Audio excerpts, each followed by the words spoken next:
നമുക്കിന്നൊരു മാങ്ങാപ്പുളി വെച്ചാലോ? ഇവിടെ മാങ്ങാപ്പുളി എന്നാണ് പറയുന്നത്, ഞങ്ങൾ മാങ്ങാപ്പുളിശ്ശേരി എന്നാണ് പറയുന്നത്. ഓരോ സ്ഥലത്തും ഓരോ രീതിയിലാണ്. അപ്പോൾ ഇവിടെ എൻ്റെ ഹസ്ബൻഡിൻ്റെ വീട്ടിൽ വെക്കുന്ന രീതിയിലാണ് ഇവിടെ വെക്കുന്നത് കേട്ടോ. ആദ്യം നമ്മൾ മാങ്ങ കഴുകി വെള്ളത്തിലിട്ട് ഇതുപോലത്തെ ഒരു ചീനച്ചട്ടിയാണ് എടുക്കുന്നത്. അതിനകത്ത് വെള്ളത്തിയിട്ട് വേവിച്ചെടുക്കാം.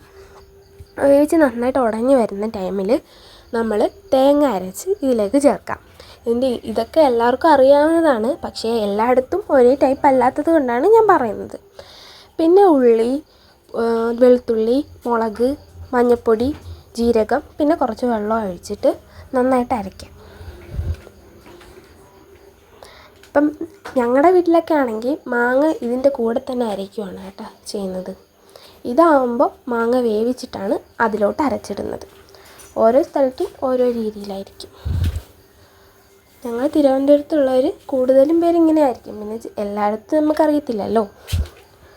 പിന്നെ കടുക് വറുത്ത് നേരെ പാത്രത്തിലോട്ട് മാറ്റി വെച്ച മാങ്ങാപ്പുളി റെഡിയായിട്ടുണ്ടേ.